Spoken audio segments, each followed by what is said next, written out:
afternoon, everyone. Welcome to Brian Sebastian's Movie Reviews and More. Today, we're going to add a little spice and heat to your day. First, there was Vicente Fernandez, Richie Valens, Julio Iglesias, Ricky Martin, Mark Anthony, and now Ian Guerin. He's a multi-talented, very, very handsome.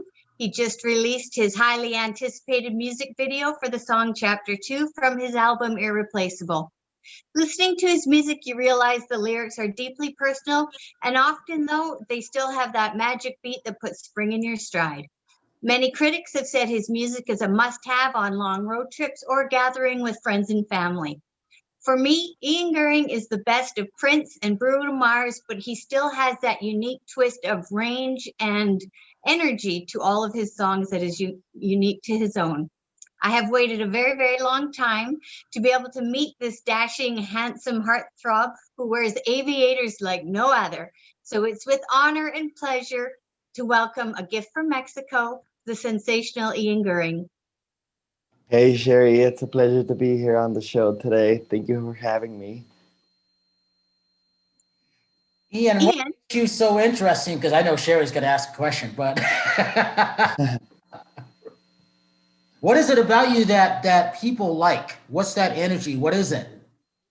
Well, when I was little, I used to notice that people looked at me a lot, and for a lot of the first years of my life, I thought there was something wrong with me, because when I walked into a room, literally, like, I don't want to sound cliche, but literally, when I walked into the room, people turned and looked at me, and I thought there must be something wrong with me.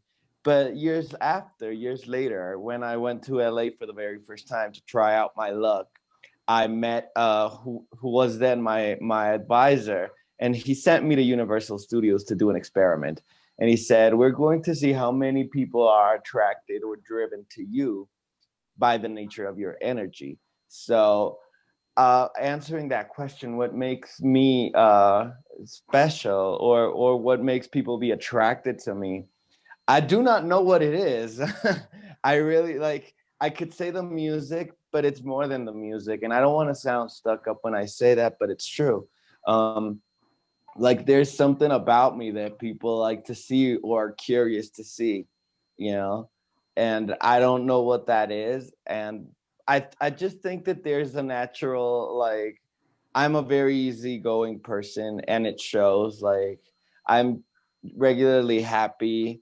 I don't know. I just think that I'm lighthearted. So, but I wouldn't know how to pinpoint that. I just know that happened to me. And when I did that experiment on Universal Music and I noticed, I thought, well, this is going to happen for the rest of my life. And so he taught me, he said, don't try to fit in. The thing with you is that you've been trying to fit in for all these years. That's why you've been feeling bad about people staring at you. But if you learn to stand out, on the other hand, then you're going to have a good time with it.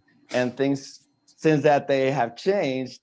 And I'm now more of, I walk into a room and I'll have a girl immediately look at me, or someone immediately look at me, boys, girls, and I'll say, it's obvious that they're going to look at me, but I'm not trying to sound stuck up when I say it. I'm just, being honest. I do not know, and I wouldn't know. And it's a very interesting question that you just asked, because I don't have a particular answer. Maybe it's a combination of my attitude, my charisma, my music, or just, the way it is. But it's something that happens.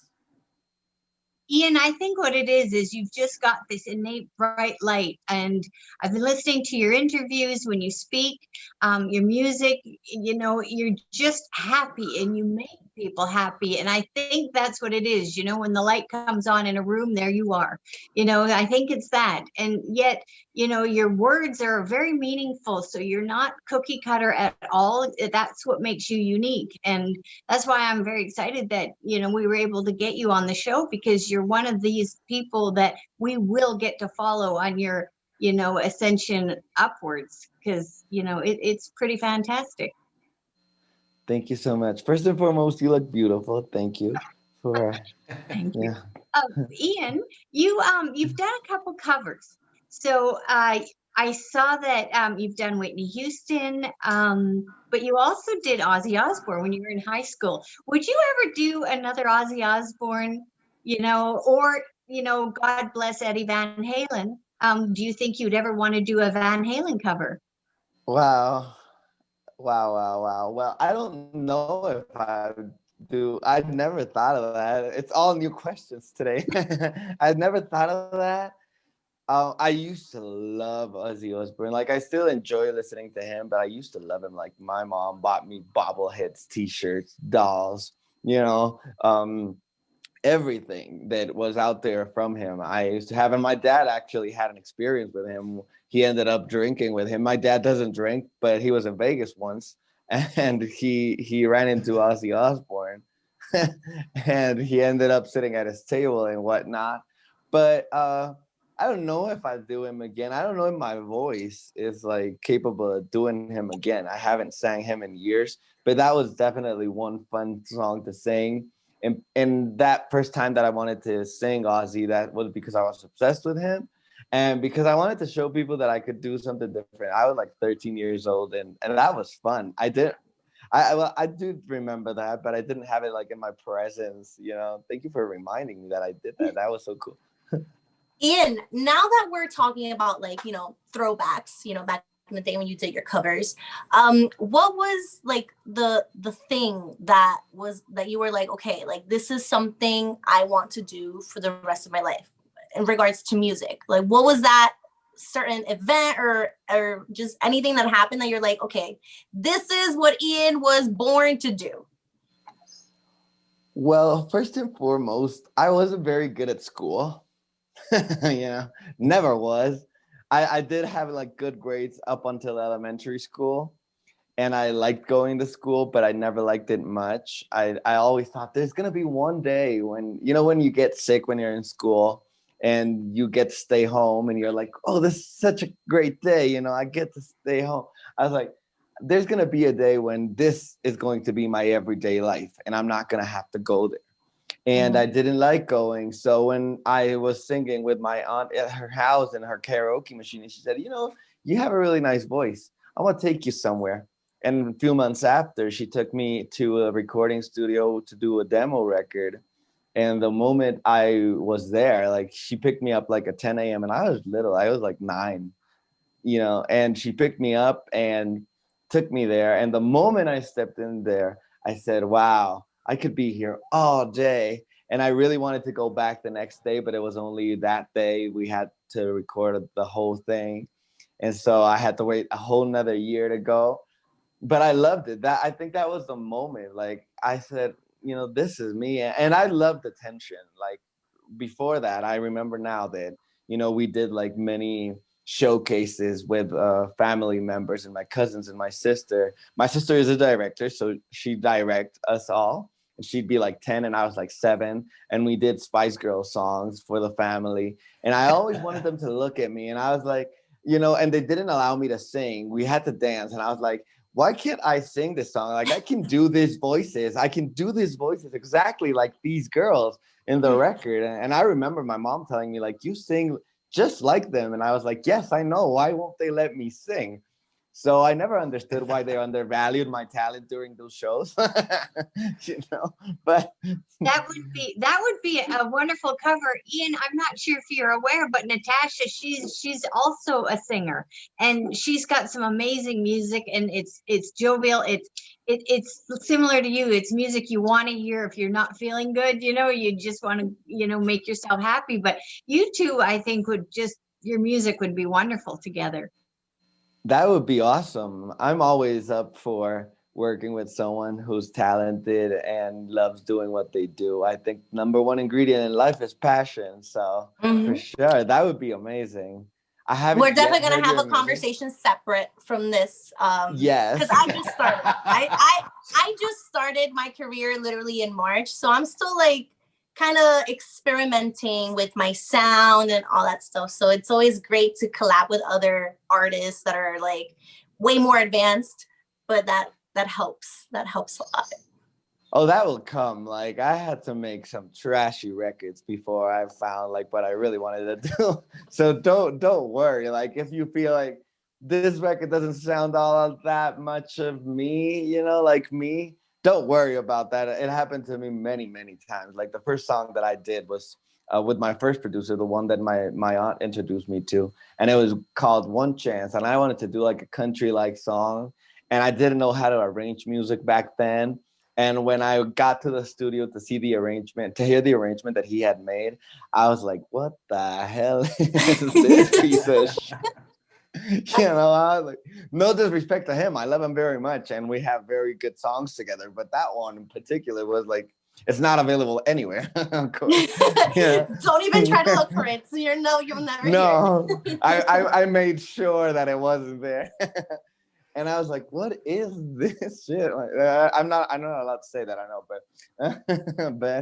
but it was a real experience. And for many years, I was really frustrated that I'd start writing songs and then we'd hear the final arrangement and it was not like it sounded in my head. So it was like, it was really, really frustrating till I met my current producer, which he and I have a synergy. Like there was this one time when we were making a song that doesn't really showcase who I am anymore, but we were making a song and he was like, if this sounds like it's sounding in my head right now, and I hadn't even told him what I wanted for the arrangement. And he said, why don't we do like this on the verses and this on the hook? And they were the exact same beats that I had in my head, the exact same ones.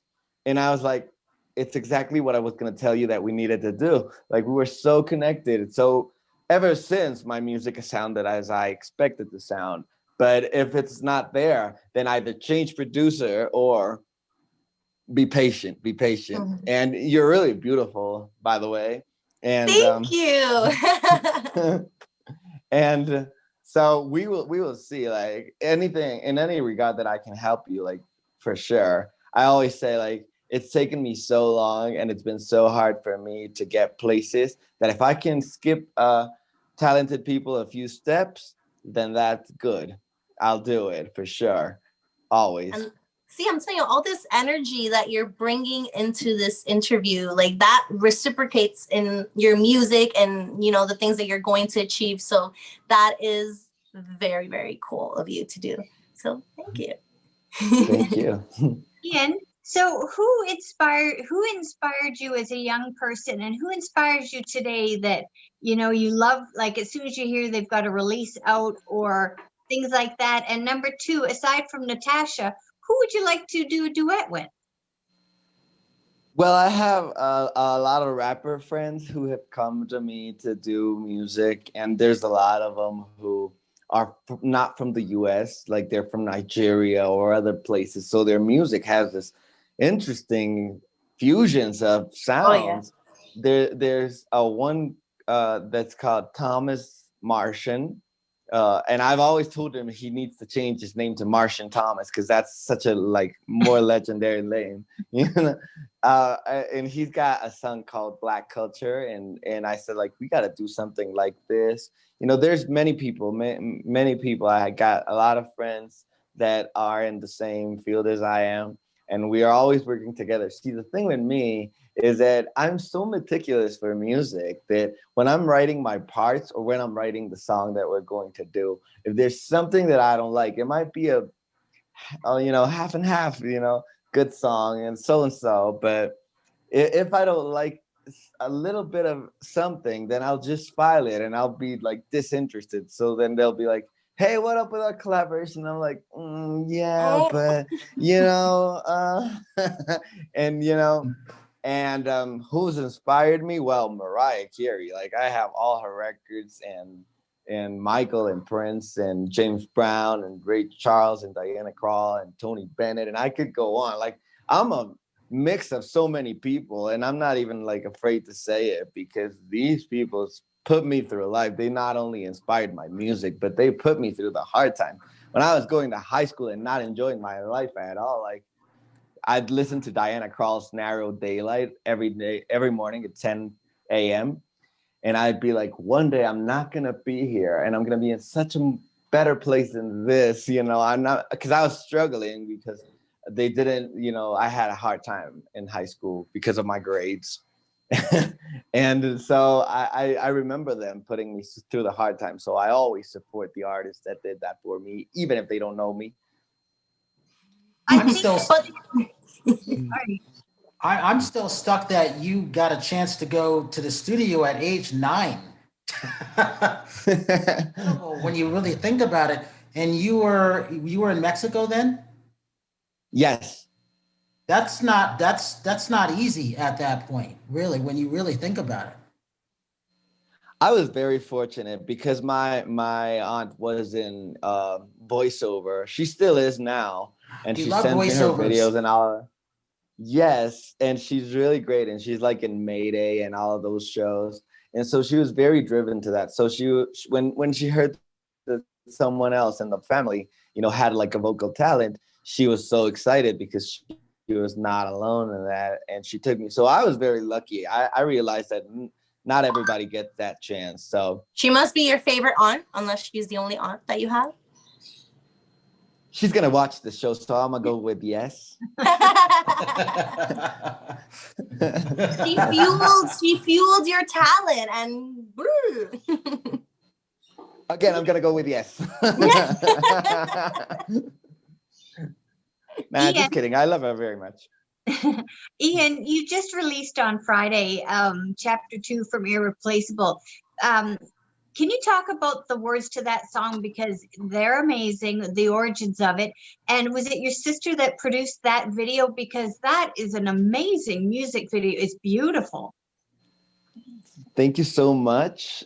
And yes, my sister did that video. We'll get into that in a moment. I want to go into the words, because the words, this is the first song. And I think that all the songs that I put out are like relatable in the sense that we've all been through those experiences.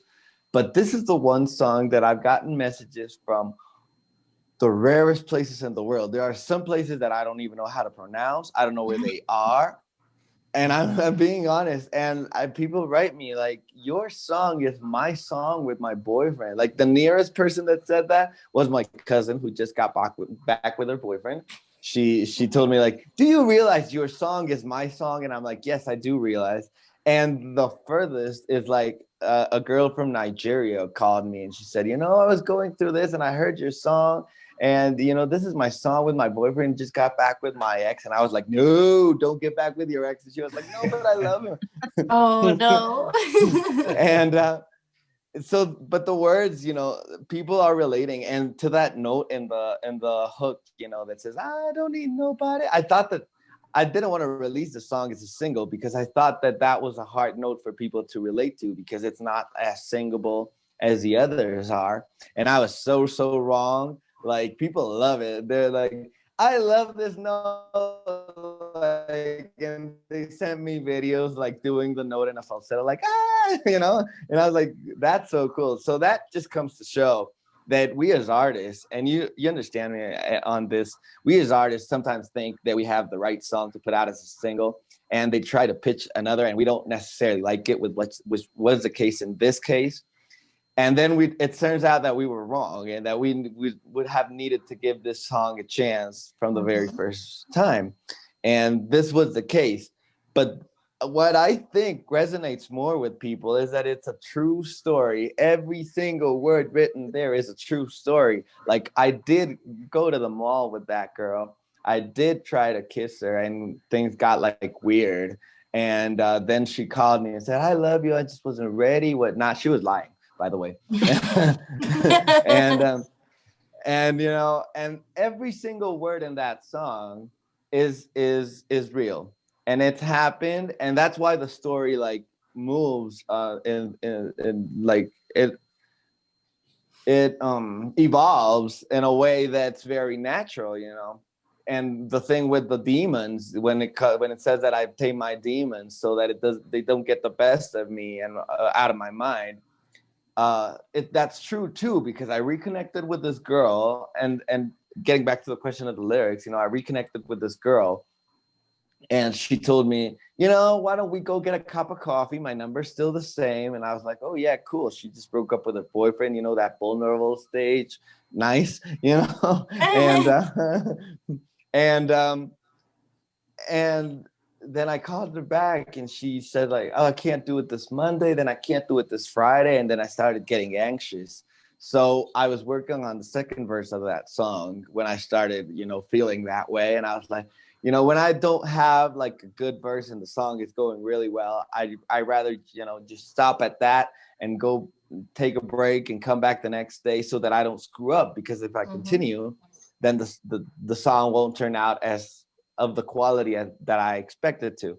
So I was doing that and I turned everything off, went get a cup of coffee, and I was like, don't worry, tame those demons. You're better than this. And I was like, oh, that's the line. I got to go back and do this. And that's how it turned out. And really, you know, I've been telling this, everyone who writes to me at this story in the past few days, like the third part where it says that, you know, she doesn't need to be afraid and that we can, you know, put the name on the line and whatnot. That's all my imagination, because I never got to that stage with that girl where we really reconnected and became chapter 2. So the fact that dozens of people are getting to have that chance and playing that song while at it is like a true honor. I think that's amazing. Like when you like are you guys still release there? Wait, is Yeah, we're hello? here. Hello? Yeah, Ian, we're here. Can you hear us? He might be having a connection issue. Oh yeah, because he froze on my end. He's frozen on my end too. Can you hear me, guys? There you are. Yep. Sorry. That's all right. It happens. Sorry, that happened. Tasha, you were saying something to him. Okay, so what was the last thing that you heard?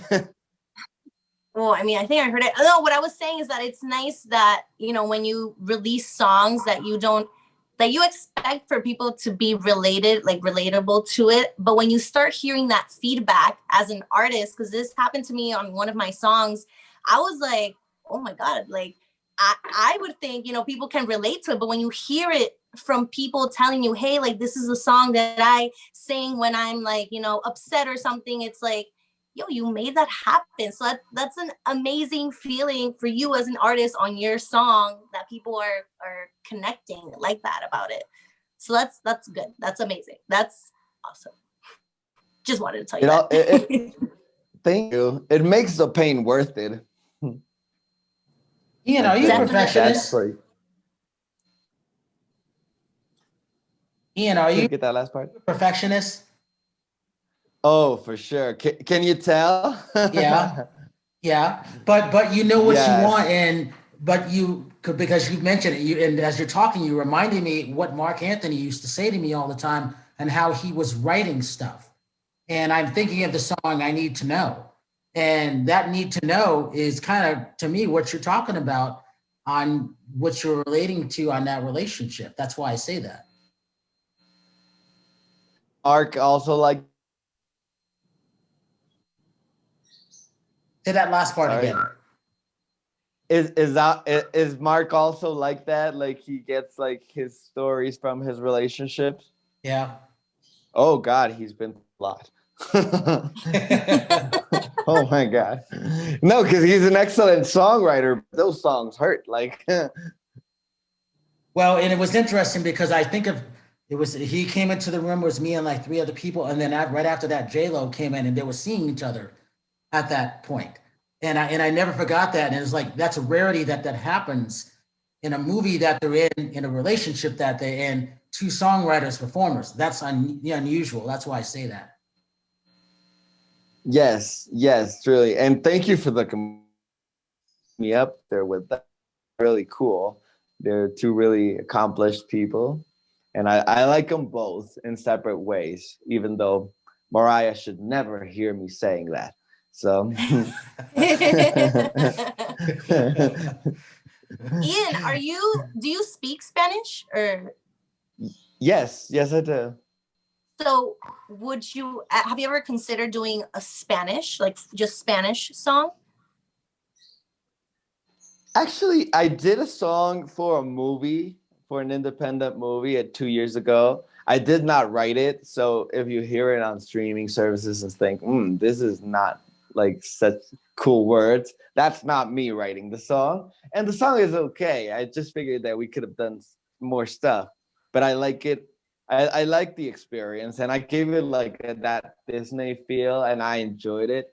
But I don't like either my speaking or my singing voice in Spanish. And I did like an urban kind of sounding song, if you're familiar with the music of Latin America, you know what type of songs I'm talking about. And Like I did two of reggaeton, those. or not really? Kind Yes, of. I did. Okay. Yes, I did two of those because there was this one experience that I had after a party that I thought, oh my God, I may be like going to Jesus' home yet tomorrow. I'm gonna be, I thought that I would be cold by morning. So I was like, and I got scared and I started writing a lot of songs. So I told my mom, if something happens to me, Mom, I'm gonna leave you a stash of songs that you can sell. And so I started getting bored of writing the same songs over and over. And a friend of mine said, why don't you do one of those songs? And I was like, I don't like dancing to that music in the club when we could go to clubs, but I didn't imagine myself, doing that kind of music. And I said, it's an interesting drill. I'll do it. And I wrote two songs, and they're actually going to use one for a TV show soon. And they turned out really well. I never talk about those songs, but yes, I've done, and that was better in my voice, but I don't think that I would like actually put them out as my own. Heard that. Okay. Just wanted to know because my songs are all in Spanish. I'm a Latin pop, but I'm experimenting with the Latino urbano type. So that's why I was wondering, when we do our collab together, just here speaking into existence. I actually did when I wrote the first one of those, I actually wrote an English lyric, some English lines, so that I figured if I sell this to like an urban artist, I'll have my feature there, in this part. So I do tend to think a lot of those kinds of stuff when I'm writing the music, like, how is this going to work? Like, I know a lot of artists are like just putting their feelings out there, but sometimes I'm like, yeah, put your feeling out there, but, make sure your feeling is aligned with people's taste. Don't. Mm-hmm. There's a saying my cousin used to say. Can I tell you this story real quick? Because I think that I've talked a lot today. and and I'm sorry about that, guys. No, that's why you're here. Yeah, exactly. It's all about you. This is all about you, Ian. Go ahead. Are you having fun with my nonsense? Am I being entertaining? We love you. I love you. We were recording a cousin of mine. He's younger than me, and he is like 13 or 14, and he was rehearsing girl songs because his voice hadn't changed. And I related to that because that happened to me the first times that I went to the studio that I was telling you about. I recorded all girl songs. Like I did Britney Spears, I did Christina Aguilera, I did all of those. And we'll talk about the Latin artists that I did too, but later. And he was rehearsing a Pink song. And my cousin, one of my older cousins, came down, and had just woken up from a nap, and he was like, his name is Mauricio, and the one that he was gonna record, that was gonna record, and he was like, give me more Mao, less Rihanna. And I was like, he's doing a Pink song, not a Rihanna song. And he was like, oh, right. So what I was gonna say about that is when I write my songs, it's like, yeah, feel whatever you want to feel, but more Rihanna, less you. Interesting. Yeah. What was it like when you first got locked down? How did you deal with that as that artist? It was. I'm realizing today with the questions that you're asking that I'm a really lucky man. These are interesting questions, and very different from the usual. And it makes me realize that I'm lucky because I was actually at my townhouse for the weekend because my cousin, we all share like houses there, and she had a party and we went there. And then when we were there, the lockdown started happening, and they didn't know if they were going to come back to the city because they didn't know if they needed to come to class or whatnot. It was all like sort of in the air. So when they said, okay, classes are over, they all started returning for their computers and coming back to the city to get them. And so I asked them for clothes, and I just like stayed there in the townhouse, like and it has a really nice backyard, and you can hear the nature and all that. So I didn't really feel like I was locked down. And especially because it's a small town there, Corona didn't get there so quick. So things were normal for the first like month and a half. So I didn't really feel like I was locked down. Makes sense. Sherry, you want to take the last question? So, Ian, what's your plan when everybody gets back to be able to, as best we can, go back to the past normal? Are you back in the studio? Do you hope to tour? What's your plan? I'd love to tour and go to a club and go to a restaurant without a mask, and just like back in the day when we could do it. Definitely. I'm not a club guy, but I'd love to go out dancing. Like I miss dancing in the club, and yes, tour. This happened. I was talking to a promoter who was putting together a few city tours throughout the US, and we were figuring out the visa and all of that, the artist visa and all of that. And then this happened and it all halted. So I'm looking forward to that. We haven't spoken in a while because can you feel this vibe like from the lockdown where everyone is like sort of in a pause? Yeah. Oh, definitely. Yep. Like everyone is trying to get back to normal, but there's they like don't kind of want to a little bit, like yeah. So I would like to get back to normal, of course, with a knowledge, because I've always said this: when this types of things happen, it's because nature is telling us that we need to be aware of something, and this is a wake-up call. And we can't go back to being who we used to be. We need to take care of this planet because there's only one.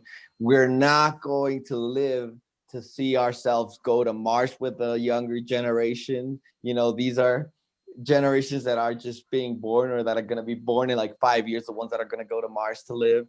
We're not going to be there. There's not a seat for us. So we got to take, a stand and take care of the planet that we will be living in. I agree. I agree with you. Exactly. Ian, before you go, give your social media links to your fans or how people can reach out to you, please. Well, they can catch me on Instagram at I am Ian Guerin, Facebook, Twitter, I am Ian Guerin. They can go to ianguerinmusic.com and follow me on all streaming services, Ian Guerin. And Guerin is Guerin. So I'll see you there. And go watch Chapter 2, the new single. The video is out on Ian Guerin Vivo now, people. Thank you. And thank you so much for having me. Tosh, your social media links. So Ian knows who you are. So you can catch me as at Vocally Tosh on Instagram and on Facebook, and on what else do I have? Oh, my website, www.nathasharumbos.com, and Natasha is spelled with a silent H, just FYI. And everywhere else, just Nathasha Rumbos. I'm on all streaming platforms, so definitely search me there and start listening to my music. And Ian's too. And Sherry. Again, everybody, we're going into the darker days of winter coming, and people are still kind of getting frustrated with the lockdown. Get Ian Guerin's music, watch his videos. It will brighten your day. He is a gift and a blessing. And we're just happy you were here, Ian. My social media, I'm Sherry Nelson on Facebook and Instagram, Twitter. I'm XOXO Sherry XO. And I'm Brian Sebastian, and I want to thank everybody because, like I said, Ian, everybody was looking forward to you. And I have a feeling, you know, before the year ends, we probably have to do a part 2 with you, right, Sherry? Yep, going into the new year. Exactly. There'll be a couple other girls who didn't get a chance to talk to you that I know want to talk to you also. So I'd love to do that. Coming on, Ian. You got great energy. Don't ever lose it. They were right when you were a little kid. It's still there. Thank you so much. I'm so glad. Still got it. So with that, if you see someone without a smile, we have to use Ian's because the world needs it. Right, Ian? I'm going to be a sticker now, am I? One of those GIF stickers. Hey, Ian, thank you so much. And when you tour, you know, when you come to the US, we're going to have to all get together and I'll arrange it. Oh, for sure. That is like happening for sure. Sherry, you know that I love you so much. You always have the kindest words for me. And, you know, you fill my day. I just wanted to say that real quick. I know I've talked a lot today, but couldn't go without saying. Thank you. I love you. Thank you, everybody. And we will see you next week.